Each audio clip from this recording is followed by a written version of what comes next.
Boa noite, gente. Está começando mais um episódio de Neurotalk. E muito obrigado, muito obrigado. Esse podcast na forma de talk show, no qual a gente destrincha a respeito de assuntos de fisiologia humana e mais especificamente de neurologia. E, gente, essa semana eu li um artigo interessantíssimo chamado Domando o Estresse, um entendimento emergente dos pontos dos caminhos do estresse do cérebro para tratamentos de ansiedade e depressão além do Valium e Prozac. Isso numa tradução livre do título do artigo, que era em inglês. Mas o que interessa, gente, é que o artigo nos traz diversos aprofundamentos a respeito da relação do estresse com a depressão e com a ansiedade, além de diversas nuances que entrelaçam esses quadros, acrescentando também observações que dizem respeito aos fármacos antigos e recentes no tratamento desses problemas. Sem maiores delongas, vamos aos entrevistados da noite. Nosso primeiro convidado da noite é o biólogo Leandro. O Léo vai contar pra gente como o nosso corpo reage fisiologicamente a uma situação estressante, de que forma essa resposta poderia gerar a depressão a longo prazo. Bom, essa é uma pergunta muito interessante. Realmente, o nosso corpo ele reage a uma situação estressante, principalmente saindo da situação de homeostase.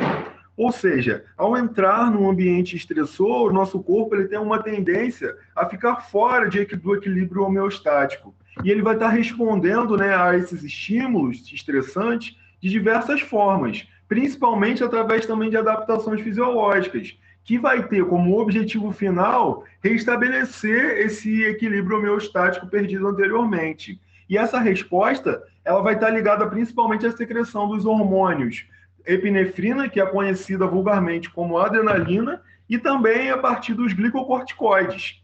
E outro fato muito interessante é que esses hormônios eles trabalham em velocidades diferentes. Ou seja, enquanto a epinefrina ela vai estar trabalhando numa resposta mais rápida, o cortisol ele vai estar trabalhando de uma forma mais lenta. Então, outro fator muito interessante dentro dessa área da ciência, que foi descoberto nos anos recentes, é que toda essa reação, né, que o nosso corpo gera em relação ao estresse, ela pode ser colocada em movimento não apenas por um fator que está acontecendo, né? Ou seja, um estímulo que acabou de acontecer, mas isso também pode ocorrer simplesmente por mera antecipação. E isso é um fator que é extremamente adaptativo do nosso corpo, o que pode acabar se tornando crônico e gerar, então, a ansiedade. E essa situação ela pode se agravar mais ainda caso não exista nenhuma forma de aliviar aquela frustração gerada, caso não exista nenhuma saída para esse sentimento. Isso significa dizer, por exemplo, se a gente pegar um rato e colocar ele sob choques elétricos, mas ao mesmo tempo colocar ali um pedaço de madeira para ele poder roer e aliviar a sua tensão, ele vai ter uma probabilidade muito menor de desenvolver uma úlcera. Colocando isso para a nossa realidade, por exemplo, uma pessoa, né, ela pode ter uma tendência menor de desenvolver hipertensão se ela for exposta a barulhos altíssimos, caso ela acredite que tem o controle sobre a situação. Por exemplo, caso ela ache que ela pode diminuir o volume do barulho a qualquer momento. Sendo assim, esses auxílios, né, eles são muito necessários para diminuir essa resposta ao estresse.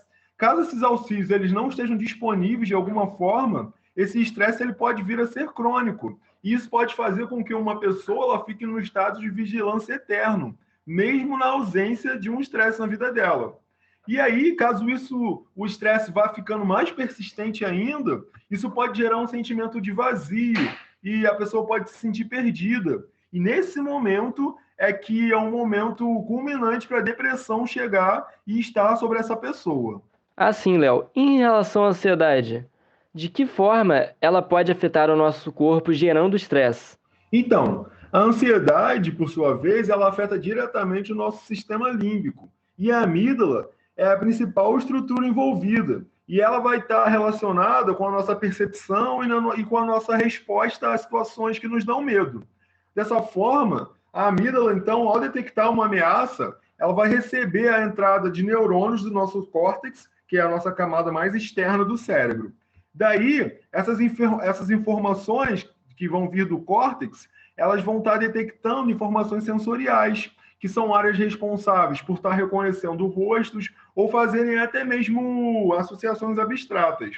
Por exemplo, uma visão de um incêndio ou um rosto ameaçador podem ativar essa região da amígdala. Ao mesmo tempo, a estrutura da amígdala ela também está envolvida com alguns tipos de memória, como, por exemplo, a memória declarativa, que é aquela memória, né, que vai estar reagindo a lembranças de fatos e eventos que ocorreram, e também a memória implícita, que é a memória que vai estar incluindo a memória processual do córtex, como, por exemplo, a gente tocar um piano, relembrar como andar de bicicleta.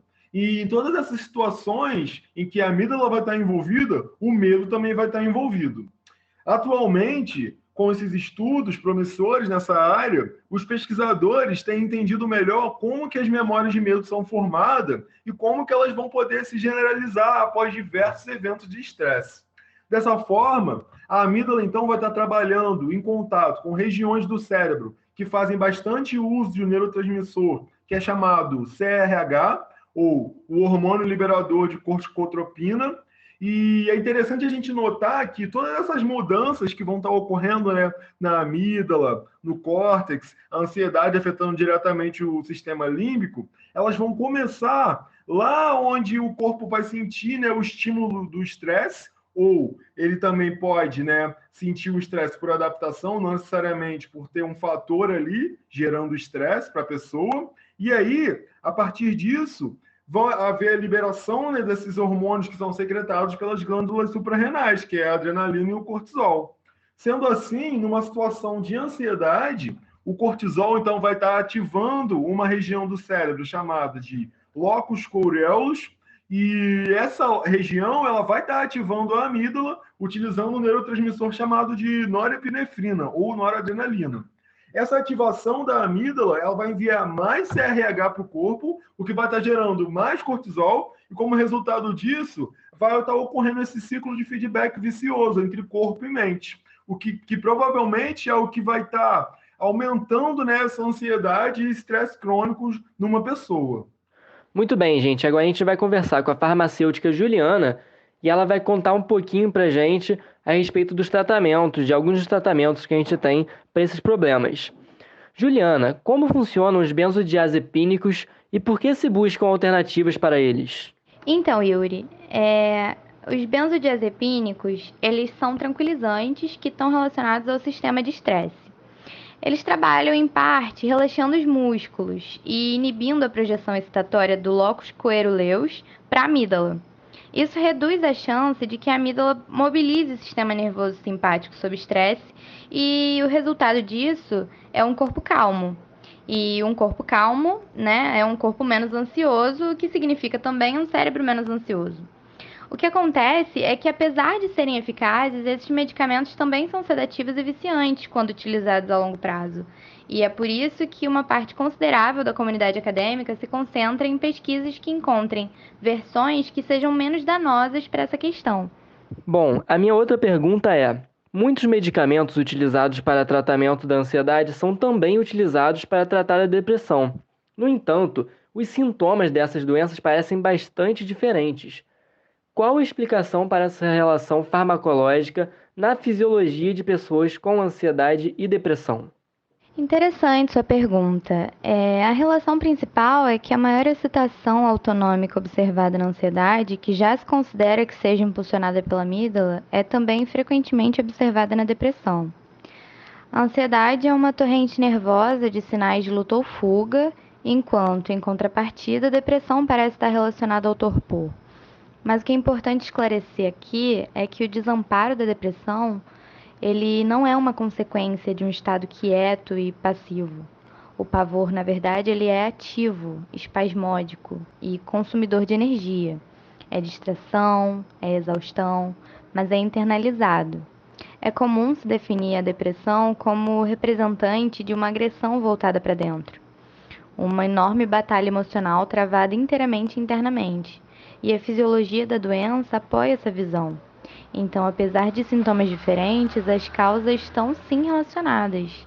e por isso é compreensível que os fármacos utilizados sejam paralelos. Acompanhando o raciocínio da nossa farmacêutica Juliana, a gente chamou aqui a Maria Clara, que é professora de Fisiologia Humana, para contar para a gente. Maria Clara, é possível estabelecer uma relação entre estresse e perda de memória? Sim, o estresse também atua no hipocampo, e esta atividade pode trazer algumas das características observadas na depressão, a dificuldade de aprender e de lembrar. O estresse e os glicocorticoides podem interromper a formação da memória no hipocampo e fazer com que os neurônios dessa região atrofiem e percam alguns de seus muitos prolongamentos. O estresse pode até impedir o crescimento de novas células nervosas, já que, ao contrário do que muitos pensam, os cérebros adultos produzem algumas células novas. Muitas coisas, incluindo aprendizado, exercícios e enriquecimento ambiental, estimulam a neurogênese no hipocampo, mas o estresse e os glicocorticoides infelizmente o inibem. Além disso, pode-se afirmar que a alteração do hipocampo causa depressão? Acredito que é um pouco forçado conectar a função alterada do hipocampo com as muitas facetas dessa doença. No entanto, a literatura médica recente mostra que, naqueles que estão gravemente deprimidos há anos, o volume do hipocampo é de 10 a 20% menor do que em indivíduos controles. Há poucas evidências de que um pequeno hipocampo predispõe alguém à depressão. Em vez disso, a diminuição do volume parece ser uma perda em resposta a essa doença. Não está claro se esse encolhimento é causado pela atrofia ou morte de neurônios ou por falha na neurogênese. Essas alterações no hipocampo, então, podem desempenhar um grande papel na disfunção substancial da memória típica da depressão severa. Nosso penúltimo convidado da noite é o doutor em neurologia Pedro Wolff. Doutor, a ansiedade e a depressão estão relacionadas de alguma forma? Olá, Yuri. Olá a todos. É um prazer estar aqui no Neurotalk.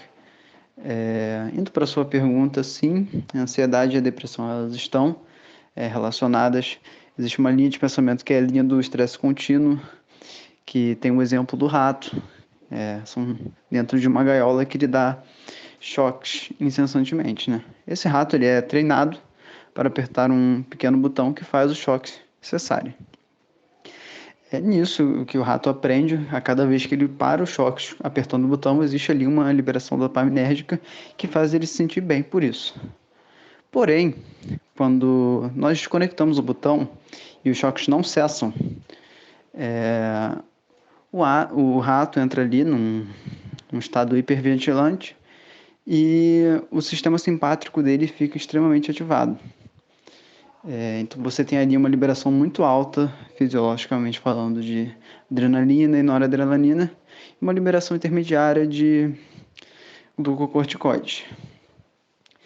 Nisso, o rato está ali numa situação ali de extrema ansiedade.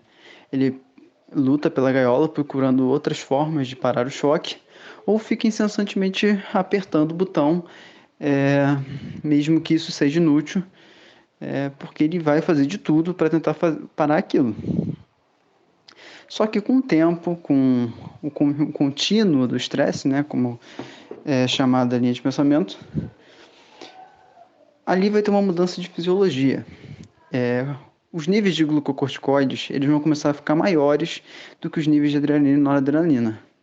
Dali, ele sai daquele estágio hiperventilante e no cérebro dele, alguns neurotransmissores que são chave do processo, eles param de funcionar, eles param de ser ativos por causa dos altos níveis de glucocorticoides. Nisso, o rato está entrando no estágio depressivo. Ele vai se tornar passivo, ele vai parar de lutar, ele vai aprender a desistir e apenas aceitar aqueles choques incessantes. Então, nós temos aqui um exemplo de como um estágio de grande ansiedade e hipervigilância se torna um estágio depressivo com um estresse contínuo sobre aquele rato. Tá aí a relação entre as duas. Mas então está tudo relacionado ao estresse no final das contas? Não, Yuri, de forma alguma. Talvez eu tenha dado isso a entender na minha última resposta, mas existem outros componentes, outras variáveis que influenciam em você desenvolver ou não ansiedade ou depressão. Existe o componente genético, então uma pessoa pode ser mais propensa do que a outra a desenvolver ansiedade ou depressão. Vai variar, existem inúmeros motivos do porquê uma pessoa é mais propensa do que a outra. Existe um exemplo em que mulheres na gravidez que são submetidas a muito estresse acabam submetendo muito o feto que está dentro delas a glucocorticoides, que podem alterar, né, componentes cerebrais desse feto, que durante a vida adulta tem uma propensão maior a desenvolver ansiedade e depressão, mas esse é só um dos exemplos. E também tem o meio ao seu redor, né? Então, é uma interação forte entre o estresse ambiental e a sua capacidade, a capacidade do seu corpo, seu cérebro, de responder àquele estresse e voltar ao equilíbrio, voltar à homeostase, né? Então, não é só o estresse, tem muito a ver com você, o seu componente genético e onde você está, o que você está vivendo naquele momento e como você vai responder àquilo. Gente, a gente está chegando aqui no final do nosso talk show, então eu vou chamar a nossa última especialista da noite, que vai fechar essa nossa discussão. Bismillah, eu queria saber qual o papel que os genes têm em desencadear transtornos mentais como ansiedade e depressão. Boa noite, Yuri. Boa noite a todos. Então, a gente já sabe que o ambiente na forma de trauma, ele certamente pode quebrar a mente das suas vítimas, né? Porém, existe uma biologia inegável que torna alguns indivíduos mais vulneráveis, mais suscetíveis do que os outros, que são os genes.